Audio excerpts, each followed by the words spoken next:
What I was gonna say is that it kind of speaks to the point that you said before, where um, you same both of us we struggle with the same thing of trying to understand what things are authentically you and what Um, things have been placed inside you from other people, right? So when you have these battles within yourself and you are not sure what things you have to work through. change or work through, um are you working through, and I ask myself, am I trying to um change something that is me? Wrong approach. Okay. Oh, I won't say that's the wrong approach because what I've begun to learn more recently is that I need to stop apportioning right and wrong. See, this is Uh, another debate, but yes. that, not only that, I don't believe in right and wrong. I believe in choices and whether you have ability to Oh, yeah. deal with the consequences of those choices. You know, Mhm. human being at the end of the day, you know, Mhm. have someone if you, you know, as an individual Mhm. being, you have, you know, that's what free will is, to understand the choice. Hmm. But didn't say there was a right and wrong. He said you have free will. Mhm. You have free will. You have the will to make a choice. But he's giving you. I'd probably say you don't do this. You don't do that. You don't do this. You don't do that. You don't do this. That. So we have it, in some ways it's a bit of a headbutt, so to Right. speak. Yeah. And Yeah. you have free choice, but someone told you this is right and wrong. So why have you given a choice then? Mhm. So for me, it's not so much about choice in that Mm. respect. It is about understanding that if you, I'm gonna have best to put this in a, Yeah. if I ever get into my head,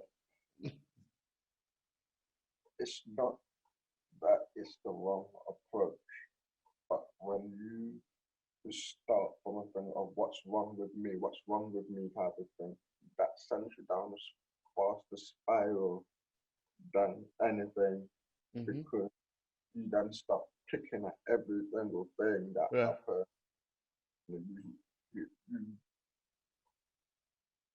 you find yourself in a confirmation bias loop, Yeah. Okay. Yeah. seeing things that confirm what you believe.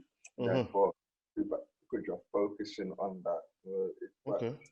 But for me,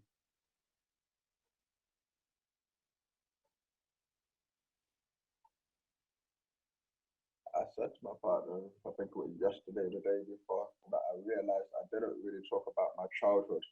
I didn't really think about my childhood that publicly to my friends or anyone. Since the age of 15, I've not spoken about my childhood. You know? Wow.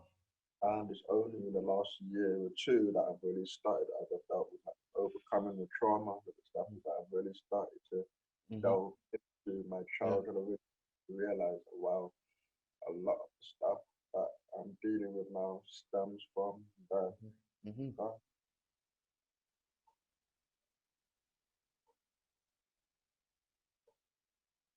I find that I like pictures, but I don't really like taking pictures.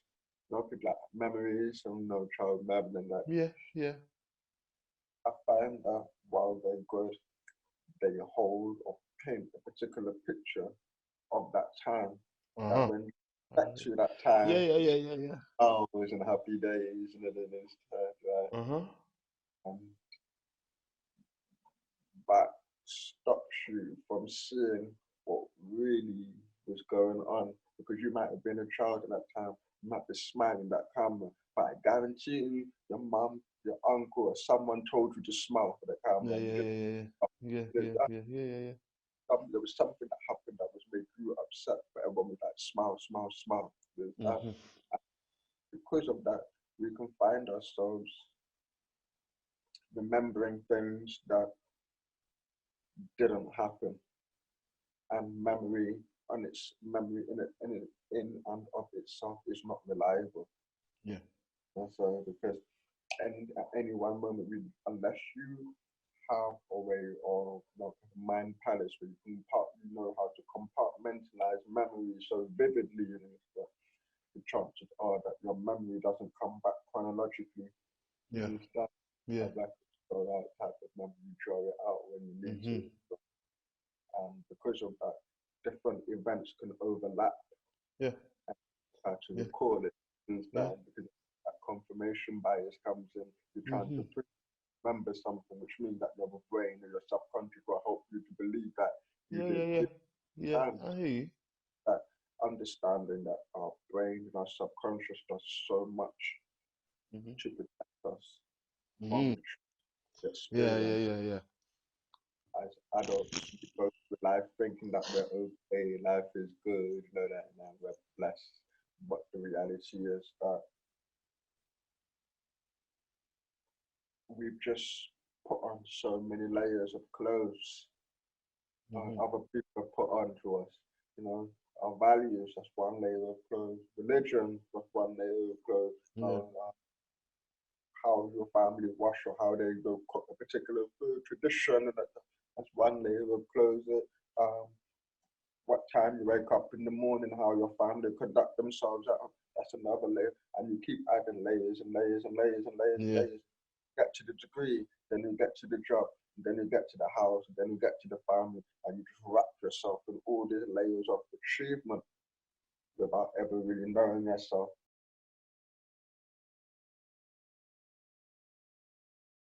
Oftentimes it's hard for me to find that because I'm always looking at the world. There are times when I can switch off and I can compartmentalize and I can be really interested in sport, really interested in something else, but it tends to be quite intense focus on that thing, intense focus. So if my focus is too intense to on one thing, then I lose sight of everything else that's going on around me, and that then back to my deafness. Right. So the physical impact my mental state as well, because physically I have to be aware of everything that's going on around me. So I need to look at my eyes all the time. My body language is my form of communication is body language. I read people's body language in order to assess what they're saying to me, whilst I also lip read. You understand? But I can lip read and you assess someone's body language, what that person says in their body language. Oftentimes they go, they contribute. Hearing people, from what I understand, you react based on vocal tones. So it's things like that that I've created and shaped. It's like so many overlaps in my deafness, my mindset. But everything is just it's just like a ball, a rubber band, a ball. See, that's something that is very interesting to me. The idea that you have to, in some ways, you will get a better picture of a person's true self. But in a lot of ways, you are in a situation where you're missing the small details in communication. So like you said, it is a gift. In the same regard, it's a gift and a curse. So I'm a good communicator if you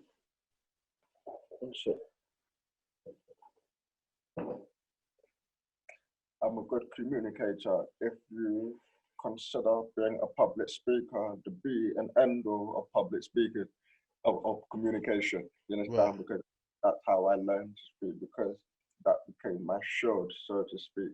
Right. It's wild, man, like trying to look back and I'm trying to understand how, for me, why I feel an anomaly. I feel like an anomaly in that sense, because I can't find that level ground with deaf people besides the heartache that we go through. In terms of communication, I can't communicate with deaf people because I don't sign. Even now? even now, I don't start. It's only last year that I really started accepting my deafness and publicly wearing my hearing aid. You know, Right. that's a very long process of trying to find and develop my identity and stuff. And I suffered a lot for that, but I had to go through my journey step by step. Yeah, I yeah. personally be the person that went through that journey and suffered every whereas other people had the benefit of having someone teach them or tell them how to do something they Yeah. could hear and go up and know about their business. So everything was a lot slower, or everything is still a lot slower for me in terms of progress and coming forward. But out of that, a bit more appreciation for life and human body and the mind itself when you do take that process. Okay. Then I want to ask you, yeah, that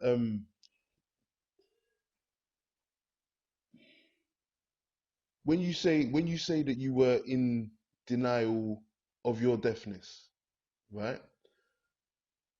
What does that look like when when you're um when you're moving through life, when Yeah, you're living your day-to-day life, going to college, like you said, going to college, um, working, going to work, all of these things, and maybe I don't know when you were not wearing your hearing aid, but how do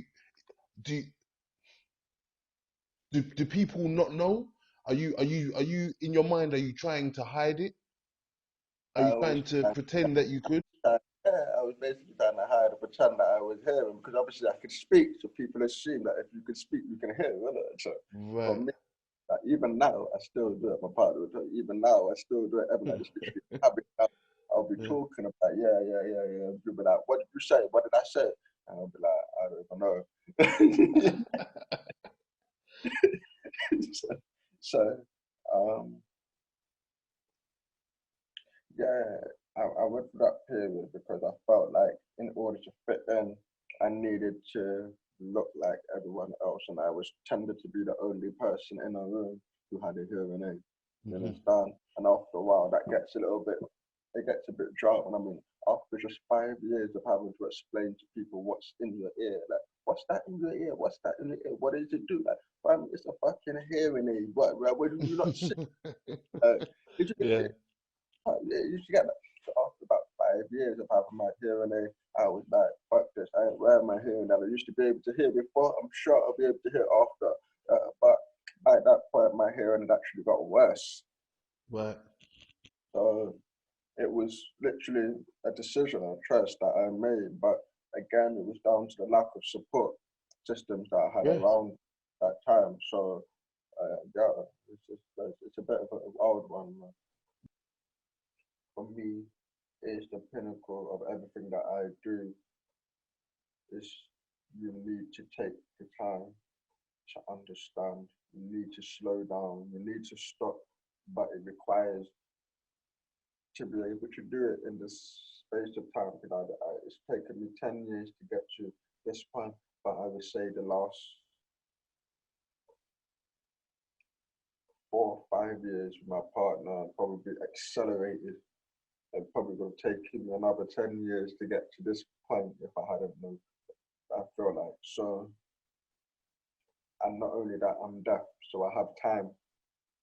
I can zone out. I'm not distracted by the world, anything like that. Wow. Wow. So, Yeah. someone like yourself, if the phone rings, you hear that. If the phone rings, it can ring and ring and ring. I won't hear it.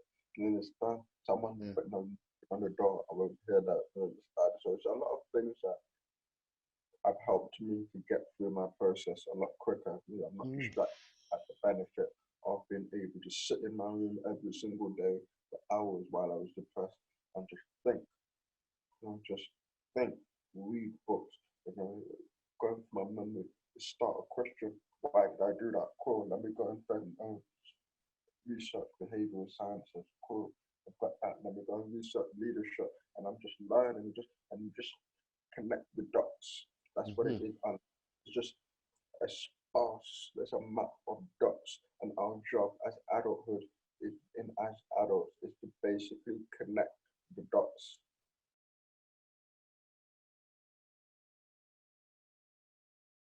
do the same thing as me and not be in the nation of Islam. Do you understand? There's a process of self-transformation is something that anyone can go through.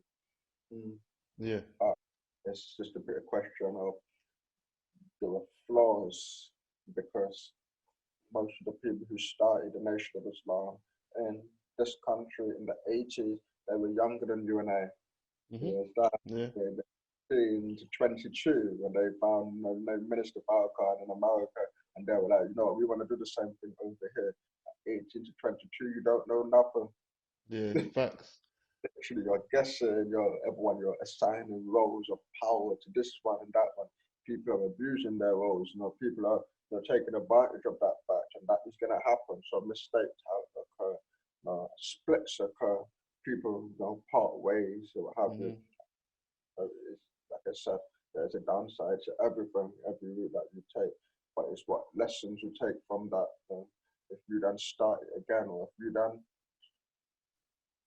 if you believe in that message, well, what would you do differently? And that's what the UBERHUMAN way is for me. Is what I would do differently. Is how I would approach. Teaching people the same thing that I was taught. How I would teach my children. How I would raise my children.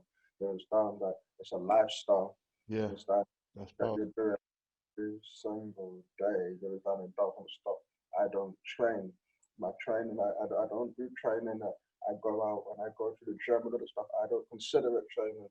For me, that's leisure time because I'm training every single day in my house. I'm doing something that to me, that's more time for content. Is done. Yeah. Training for me is every day. I could be training while I'm sat down right here, be stretching out my legs while I'm talking to you. You understand? I'm rotating or breathing, anything that I'm always in an active state of readiness. And that's what Nation of Islam prepared me for. My body, this process where I got this physique started from a breakup.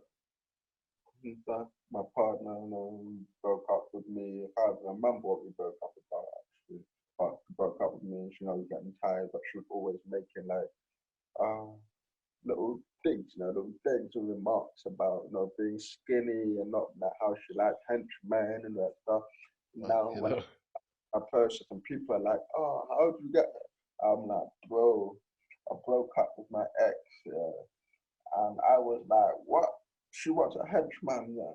Cool, I'm gonna give her a henchman, fam. And 6 weeks straight, I was working out in the park every single day, throwing up like I drove myself to absolute pits of hell to get a big body, but then it morphed into something where when I got the body, I became arrogant, I became so self-sure of myself, and I became someone I wasn't, because then other people also had an expectation of how I should carry myself as someone who's big and got a body, people expected that because I had a body, it meant I was sleeping, I would get everyone sleeping around, or I could get all the girls, and that wasn't my reality, you understand, but I had to live up to that and put that image on, to understand. So that little one act of being native adequate has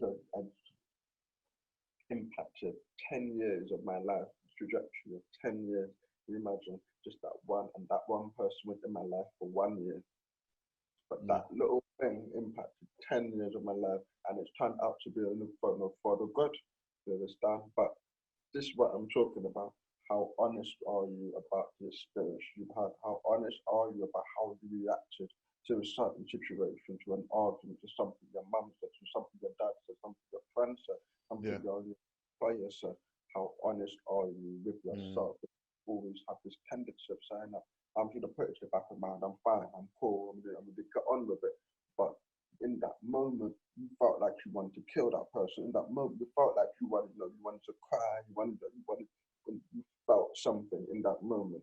Why are you stopping yourself from feeling that again? You understand? And that's so if you don't process that feeling, that becomes your darkness, that then becomes your demon, that then becomes what you're running from, and you don't realize it because you're okay, I'm okay, isn't it? Like, it's cool, right? You understand? So, but I find that you don't realize that little incidents, small little incidents, no matter how minuscule they are, they all add up. You don't deal with them, you don't address them, they all add up. Italian, Italian, Italian, Italian, Italian. And then you've got a little Megatron. You got a Megatron in the hand now. You're trying to now, you've got to make your own Optimus Prime. And now you have to rediscover your body. You have to learn about yourself. You understand, but all right, why did I react this way? Why did I push it back my mom? Why didn't I say this to that person? What stopped me? Why did I feel so weak that I couldn't say that to that person? Why did I lack courage in that moment to address this? You understand, it's these type of things.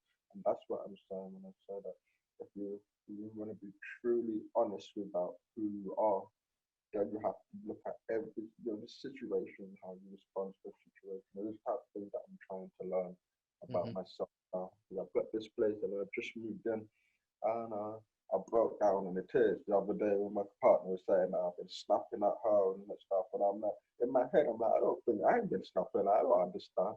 But then I realized that I didn't even feel like I deserved this place. You understand?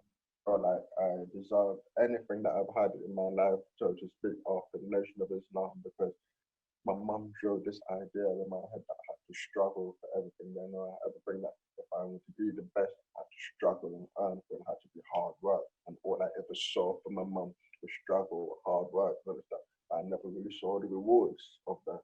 So in my mind, I'm trapped in that, and I'm trying to replicate that same environment again because I feel like that's where I can best thrive. And now I'm realizing, no, that's not my environment. That's my mum's environment. You understand? I can't bring that here, just that. So it's things like that. So I've been able to assess yourself, been able to when someone checks you, like I hate when my girlfriend checks me, I hate it. But I have to go away because I'm on a journey. I'm learning about myself. If someone else from outside of me seeing something that I possibly can't see, if that gives me an opportunity, then to analyze something. So that's why I say you don't have to be like, oh, what's wrong? What am I doing wrong? Sometimes people will tell you what's wrong. You might not like it. But if you take the time to listen to what they're saying, that little one thing that they tell you is wrong can be the spark of your journey to understanding yourself. Because that one question then leads to other questions, other questions. And basically, Alice in the rabbit hole just going down and then becomes an adventure. And that's the UBERHUMAN way in a nutshell. And I appreciate that. It's interesting that you say that, just because I've got a friend. I've got a nickname. My nickname by my friend is Bricktop. So my head is, you know, when you're hard headed, my head's hard. That's what my friends call me that, because I don't, according to them, I don't take advice very well. Um, Oh, so I'm stubborn, you know. yeah. So it's interesting for me. What spoke to me just then was where you were saying that if you if you if you listen to the being challenged, when someone challenges you, it's an opportunity for you to then analyze whether there is truth in what they're saying. Um, and that just spoke to me. That made that was something that I feel like um, my inability to do that Mm, is something that has I believe has stunted my growth. yeah. Um, yeah, so yeah, I Yeah. agree with that. I feel like that aspect of what you're mentioning, it's easier for women to do that because they're conditioned in the world that way. They're conditioned to be able to express their emotions and understand their emotions. Men, they're meant to go to work, do the hard work, lift the hard, and empty the bin, play FIFA, drink the beer. And you understand, Hmm. we're just the heavy hands. So for, for women, sorry, for men, this might be slightly harder because we're not taught how to express our emotion. We're not taught how to deal with negative emotions that arise. And sometimes there's a feeling that makes you so uncomfortable. Because it makes you uncomfortable, it makes you want to lash out, it makes you want to snap, and all that stuff, because you know what it is. So it's there, and it makes you even, it might even scare you and stuff. But because it scares you, you want to get that out, and that's the difference. That we don't know how to get it out. The only way we know how to get it out is through our fists. You understand? So Yeah. that's why we know boys will be boys. No, boys will not be boys. Boys will be men. You understand that? We will be men, but we're not taught how to be men. We're not taught that emotional is a massive part of being men. You understand? And because of that, we're kept away from that communication and communication barriers. You understand? You find that sometimes men aren't as efficient communicators in their relationship as their female partners are. You understand? But at the same time, there's also another side to that in the fact that sometimes women don't understand how men communicate. Yep. Yeah. Yeah. So because we have two distinct genders going at each other, because one thinks a particular way, one thinks the other way, and that then stops them from being able to find that common ground, because you know it becomes a cycle of, you know, it's like tit for tat, you know, pretty much. Yeah. Yeah.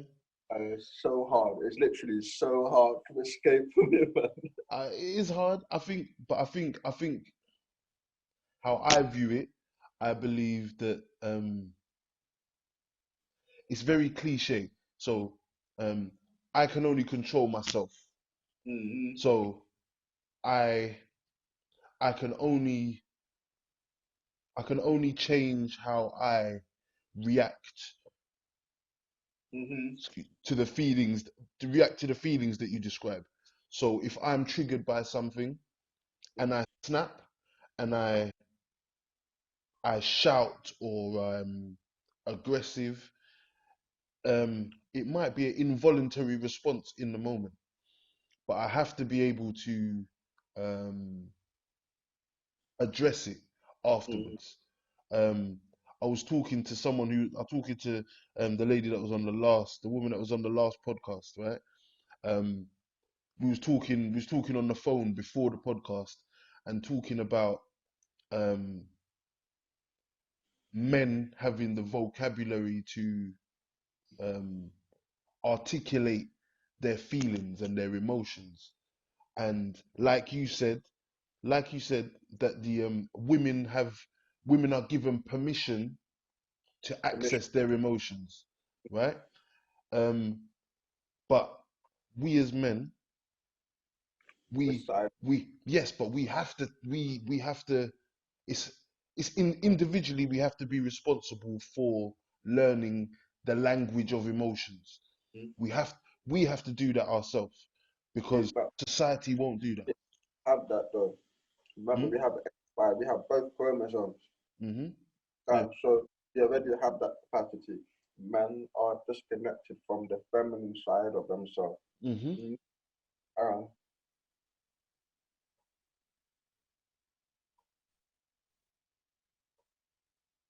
when you are disconnected from the feminine side of yourself, it makes it harder for you then to understand the feminine when it comes to you.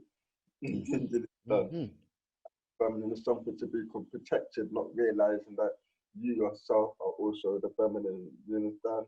You know, that patriarchal view of femininity and Mm-hmm. masculinity Yeah. very much. The feminine must be protected and the masculine must be the protector. You Mm-hmm. understand? And in that sense, that it weakens our own perspective of femininity, because then we see feminine as weak, as Mm-hmm. no, we see it as something that is less than ourselves.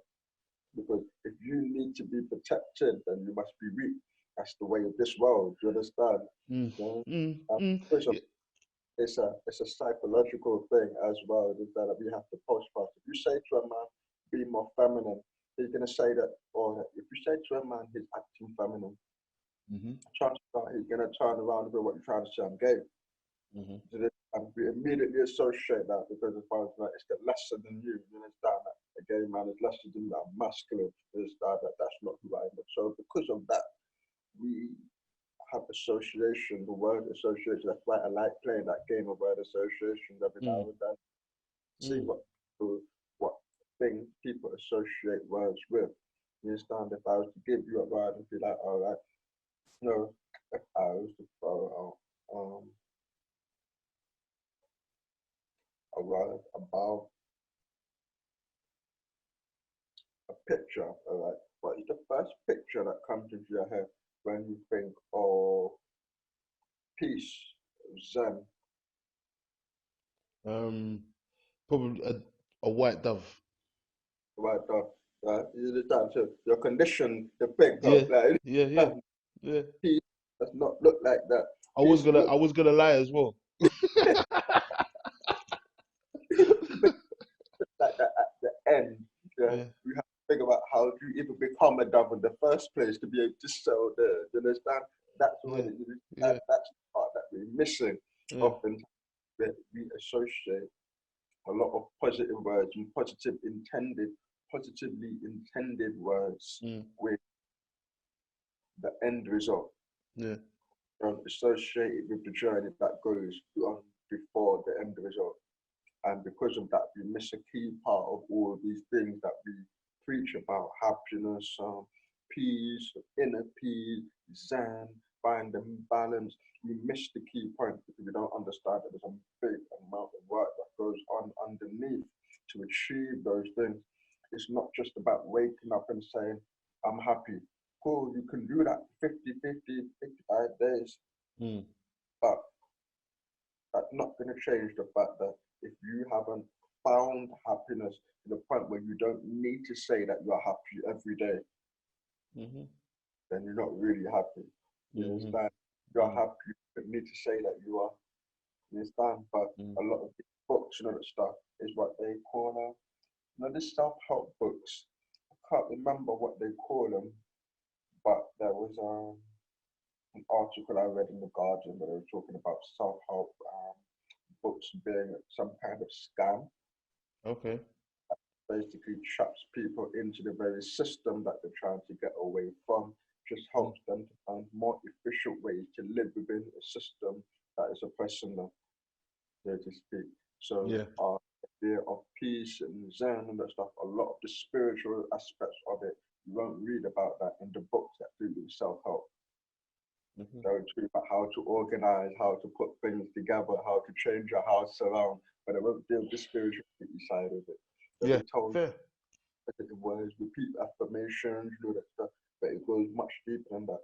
And what I explained to you earlier of the right podcast is basically that it's part of the process, being able to assess and understand your weakest point, understand why you are weak in those ways. You understand? It's not to say Mhm. that you are a weak person, but everyone has a weakness. Is that what is my weakness? And if I can work on my weakness, I'm probably more likely to become a more wholesome person. Is that, and Mhm. that's where I tend to diverge slightly from the norms in terms of All how right. you live, Nah, I you hear know, you. how we can live, how we can develop ourselves as human beings. I'm, Mhm. I'm very much of the opinion that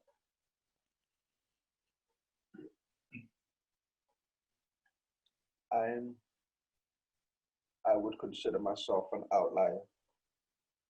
I would consider myself someone who I don't really care much about civilized society, 9 to 5 type society. I don't really care about that. I care about expanding human consciousness. I care about finding out what else is out there. What is the next step? We're told we only use up to 10%, or we only unlock 5% of our brain. Cool. Mm. How I can get 25% to this stuff. And Mhm. there are books out there who talk about this. There were neuroscientists, behavioral scientists, cognitive therapists who were talking about how we can unlock our brains and make them more efficient. But the masses won't know that unless they are on a journey of self-discovery. You have no Mm. reason for science, behavioral science, if they're not on a journey of self-discovery. You understand? You have no reason to Google those things. So be more conscious. Mm-hmm. It's gonna sound funny, but we need to be more conscious of our subconscious Yeah. because it's the subconscious mind that drives all our behaviors, our habits, beliefs, values, or everything that you do triggers. That's where it's held. The subconscious mind is the journal, it's the log, it's the archive, it's the operating system of the brain. So when you're making a connection between what a person has said and how it makes you feel, it's the subconscious mind that makes that connection. It's the subconscious mind that triggers the memory that reminds you of the other time that someone said that same Yeah. thing. Yeah. Yeah. You Yeah. know, Yeah. Yeah. Yeah. Yeah. now you feel that same hurt again because it had to Mm-hmm. bring this up, why? Because you pushed it to the back of your mind. And that is something that people don't consider.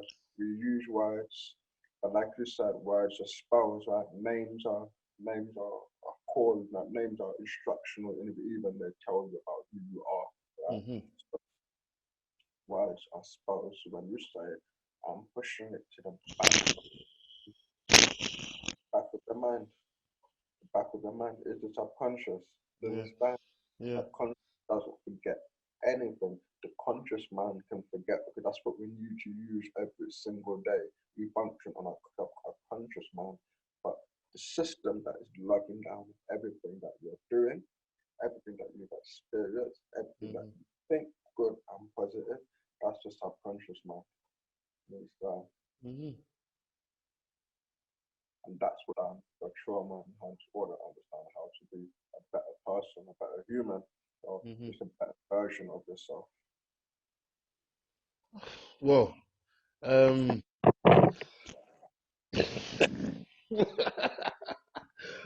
yo, Like um, that, gets like that sometimes. no, no, no, no, no, no, no. Perfect, Let's, man.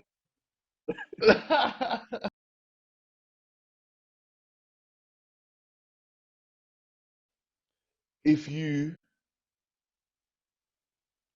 if you could give the world one message from you, Sabian, whether you want to speak as Sabian, whether you want to speak as the social influencer, whether you want to think, whoever you want to speak as, but one message, uh, um, the final thought, you know, yeah, what would you say?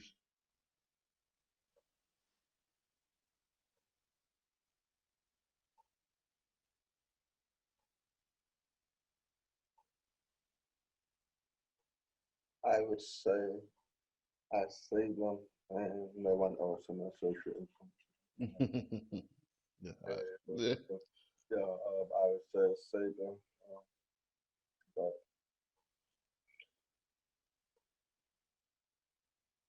I know time seems uncertain now. I know that time seems almost pointless now. Um, although we don't have the same freedoms that we had and luxuries that we had before lockdown and this pandemic, rather, we've gained a new freedom to be able to search ourselves. We've gained the freedom that we've never had in our lives that has stopped and allowed us to be able to question the lives that we lead. We have the ability to question the world and the future that we want for our children, and then determine whether we feel like we're on that path or whether we need to change course. This is the only time in the history of humanity where we've had an opportunity or we have an opportunity to really hold a mirror up at our world and ask, is this it? Is this what we were born for? Is this what Jesus died for? Is Mhm. this what is it? Is this the future that you want to raise your children for? understand? And with that, I would say that this is also an opportunity for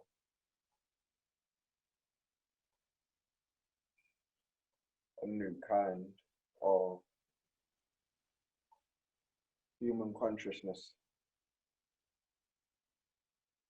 by everyone sharing their story on platforms like yours.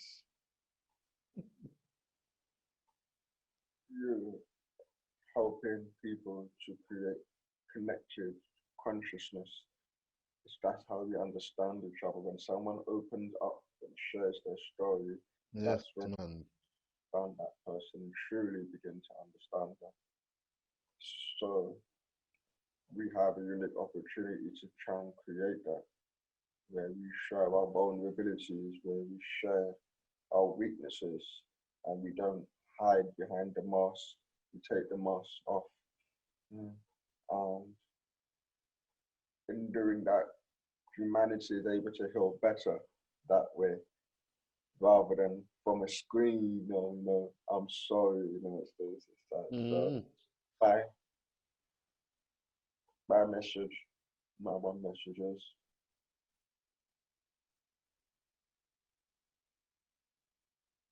don't lose hope. Aye. I feel like a lot of people are losing hope right now. Yeah. So, yeah. All right. Thank you so much. Right. I'm so grateful. It's I'm humbling. I was just a random person who came into my inbox and was like, "Yo, on your podcast with you," I'm like, "Cool," and you were like, "Yeah, I'm so happy about that. Bro, what's the podcast, man?" listen, I'm telling you, I'm so grateful. It's everything that I thought it would be and more. Um, and then literally 10 minutes before we started, I found out that we've got a mutual friend. And then I was like, what? So I knew definitely that you were somebody that I was going to enjoy speaking to and I was going to learn from. And that's what I found to be true. So I thank you for being here. No, that's the least, man. That's the I'm super happy. I'm uber happy. I'm uber happy. Yeah. Yeah. So I'm gonna get this locked down. Um and yeah, we will Feel free to message me on so if you need any help with what you're doing or that stuff. no, definitely we're gonna keep in contact. Huh? Just Thank- you that doing the podcast. Yeah. How long you been it for? Since the first week of March. Okay, so it's pretty really new, Yeah, really. yeah, Oh, yeah, yeah, yeah, yeah. Really that's, new. that's good. I love what. Yeah, I've become a person I don't really like. I used to like putting myself out there a lot, like public speaking and all that stuff, Yeah. House of Lords, all that stuff. But after a while, I've become more choosy about where I speak, who I speak to, and all that Yeah. stuff. Yeah.